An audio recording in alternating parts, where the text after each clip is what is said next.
लगभग 4 साल का एक्सपीरियंस हो चुका है मुझे सर्विस एंड मार्केटिंग इंडस्ट्री में वर्क करते हुए। 3 साल मैंने कॉर्पोरेट में जॉब की है और 1 साल के अराउंड मुझे हो चुका है डिजिटल मार्केटिंग इंडस्ट्री में वर्क करते हुए। और इस इंडस्ट्री में जो लोग सबसे ज्यादा प्रॉब्लम फेस करते हैं वो है सर कस्टमर कहाँ से लाएं, कस्टमर को कन्विंस कैसे करें कि वो हमारे साथ बिजनेस करने को तैयार हो जाए या हमारा प्रोडक्ट परचेज करने को रेडी हो जाए। तो इन सारे क्वेश्चन को सॉल्व करने के लिए जो स्किल रिक्वायर्ड है, आज उन्हीं स्किल के बारे में हम इस वीडियो में बात करने वाले हैं। तो जो सबसे पहली स्किल है वो है कन्विंस बाय रीजन।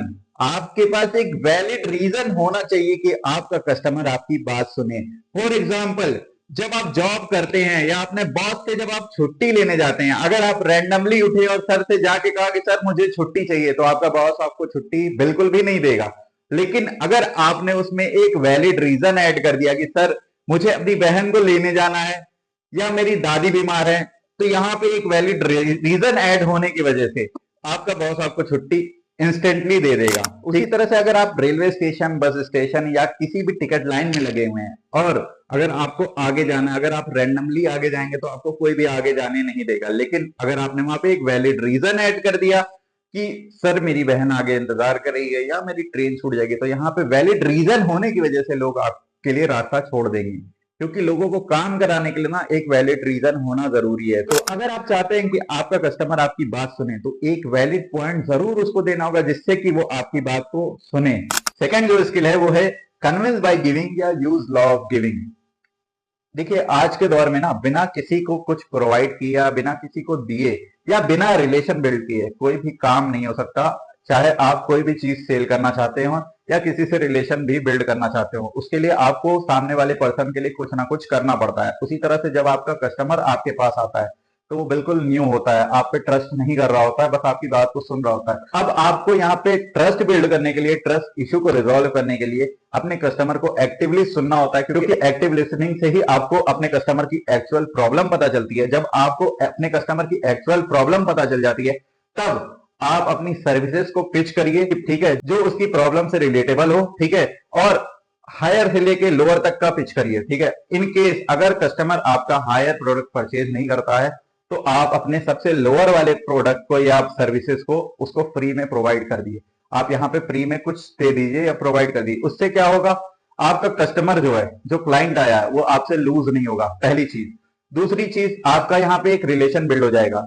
तीसरी चीज, आप जो प्रोडक्ट या सर्विसेज उसको प्रोवाइड करें, कोशिश करें कि जो भी चीज आप उसको प्रोवाइड करें वो उसकी प्रॉब्लम से रिलेटेबल हो या उसकी कोई ना कोई छोटी सी प्रॉब्लम सॉल्व कर रहा हो, ठीक है। उससे यहाँ पे क्या होगा, आपका ट्रस्ट बिल्ड हो जाएगा कस्टमर के ऊपर। कस्टमर की साइकोलॉजी इस तरह से काम करती है कि अगर आप उसको कोई प्रोडक्ट दे रहे हैं, अगर वो आपसे सेटिस्फाई हो गया तो फिर वो आपका परमानेंट कस्टमर बन जाता है। पहला फायदा तो आपका ये हो जाता है। दूसरी चीज, उसके बाद जब आपका रिलेशन बिल्ड हो गया, आपका कस्टमर आपका परमानेंट कस्टमर में कन्वर्ट हो चुका है, अब जब आप यहाँ पे हाई टिकट क्लोजिंग करना चाहेंगे या अपने हायर प्रोडक्ट या सर्विस को पिच करना चाहेंगे तो आपका कस्टमर आपका प्रोडक्ट परचेज कर लेगा, क्योंकि आपके एक छोटे प्रोडक्ट से उसकी कोई ना कोई प्रॉब्लम सॉल्व हो रही है। तो उसको ये ट्रस्ट होगा कि आपका ये बड़ा प्रोडक्ट जो भी है, आपने जो भी सर्विसेज पिच की होंगी, उससे उसकी कोई ना कोई प्रॉब्लम सॉल्व होगी। कन्विंस करने की जो तीसरी स्किल है वो है कन्विंस बाय अट्रैक्शन। आपकी सोसाइटी में कोई ना कोई एक ऐसा बंदा जरूर होगा जो वेल मेंटेन होके जब अपने घर से निकलता होगा तो लोग उसको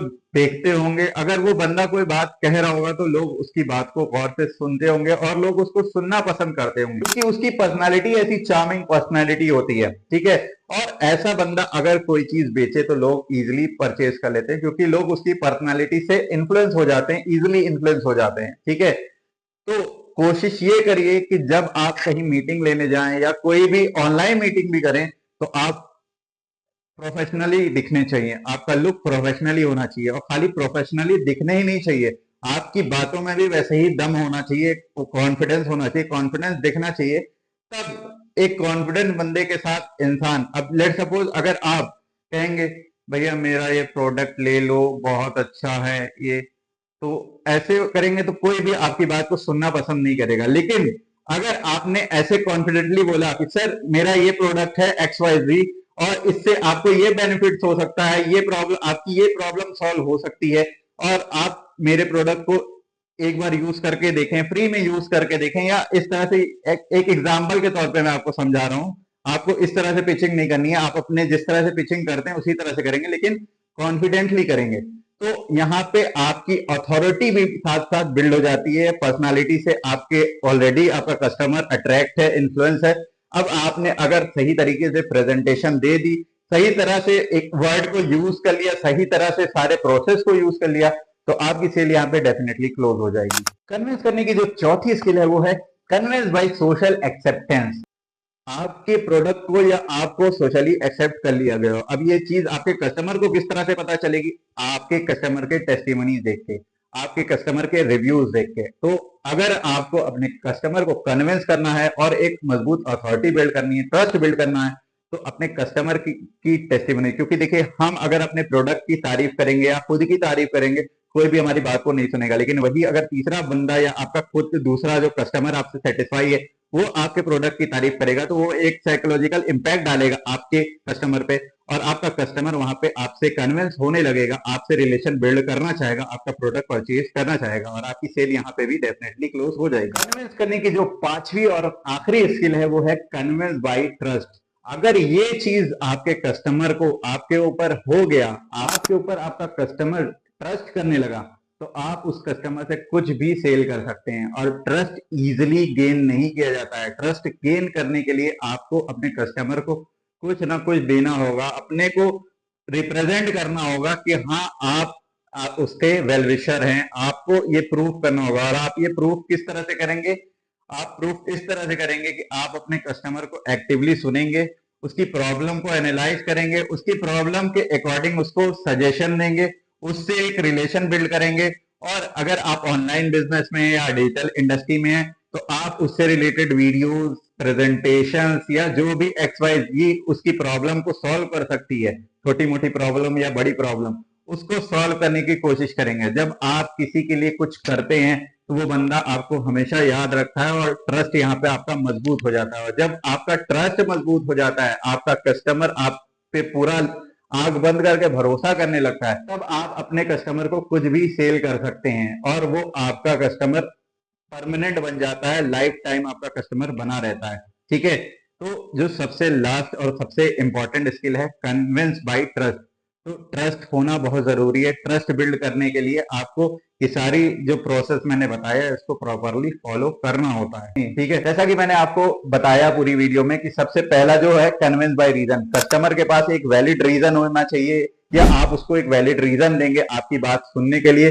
दूसरी चीज मैंने बताया कि कन्विंस बाय गिविंग या convince by law of giving. आपको कुछ ना कुछ उसको प्रोवाइड करना होगा, फ्री में प्रोवाइड करना होगा, चाहे तो फिजिकली, अगर सोशल मीडिया से हट के या डिजिटल बिजनेस से हट के आपका ऑफलाइन बिजनेस है, तब भी आपको अपने को ऐसे रिप्रेजेंट करना होगा कि आप कस्टमर के वेल विशर हैं, और आप उसके भले के लिए, उसकी प्रॉब्लम सॉल्व करने के लिए आप अपने प्रोडक्ट को रिप्रेजेंट कर रहे हैं या प्रेजेंट कर रहे हैं, और आपके इस प्रोडक्ट से उसकी ये प्रॉब्लम सॉल्व हो रही है। ठीक है, अगर आपने उसको फ्री में प्रोवाइड कर दिया, तो वहां आपका रिलेशन मजबूत होता है। रिलेशन मजबूत होने के वजह से कस्टमर लॉन्ग टर्म तक आपके साथ बना रहता है, और रिलेशन जब एक बार मजबूत हो जाता है, तो ट्रस्ट तो ऑटोमेटिकली हो ही जाता है। बिना ट्रस्ट के कोई रिलेशन लॉन्ग टर्म तक नहीं चलता। लॉन्ग टर्म तक रिलेशन बिल्ड करने के लिए ट्रस्ट होना जरूरी है। और दो चीज और मैंने आपको बताई कि कन्विंस बाय अथॉरिटी और कन्विंस बाय सोशल एक्सेप्टेंस। ये दोनों चीज रिलेट करती है। सोशल एक्सेप्टेंस होगा तो अथॉरिटी ऑटोमेटिकली बिल्ड हो जाती है, और अथॉरिटी बिल्ड करने के लिए आपको अपने कस्टमर के लिए सोचना पड़ता है। आपको अपने प्रोडक्ट को इस तरह से डिजाइन करना पड़ता है कि आपके कस्टमर की कोई प्रॉब्लम सॉल्व हो। जब आप कोई कस्टमर की प्रॉब्लम सॉल्व करेंगे, तो डेफिनेटली आप अपने बिजनेस को भी स्केल कर पाएंगे। और जो कि आज की दौर में बड़े बड़े बिजनेसमैन हैं, उन्होंने सबसे पहले कोई छोटी सी प्रॉब्लम उठाई, उस प्रॉब्लम का सोल्यूशन निकाला, उससे रिलेटेड टारगेटेड ऑडियंस डिसाइड की, और उसके बाद अपने प्रोडक्ट को रिप्रेजेंट किया और मार्केट में लॉन्च किया, जिससे कि लोगों की प्रॉब्लम सॉल्व हुई। उसके बाद फिर उन्होंने धीरे धीरे करके अपने बिजनेस को स्केल अप किया। तो ये सारे प्रोसेस बड़ी बड़ी इंडस्ट्री में भी फॉलो होते हैं, आप अपनी लाइफ में भी इंप्लीमेंट कर सकते हैं, जिससे कि आपके फैमिली रिलेशन या फ्रेंड्स के रिलेशन भी मजबूत हों। अगर अभी तक आपने इस चैनल को सब्सक्राइब नहीं किया है, तो चैनल को सब्सक्राइब कर दें, क्योंकि ऐसी ही वैल्यूएबल वीडियो आपको आगे भी मिलने वाली है, जिससे कि आप सेल्स के बारे में बहुत सारी चीजें सीखेंगे, प्रैक्टिकली सीखेंगे, एग्जाम्पल के साथ सीखेंगे, और आप एक अच्छे सेल्समैन भी बन पाएंगे और अपने बिजनेस को स्केल अप भी कर पाएंगे। अभी के लिए अल्लाह हाफिज, फी अमान अल्लाह।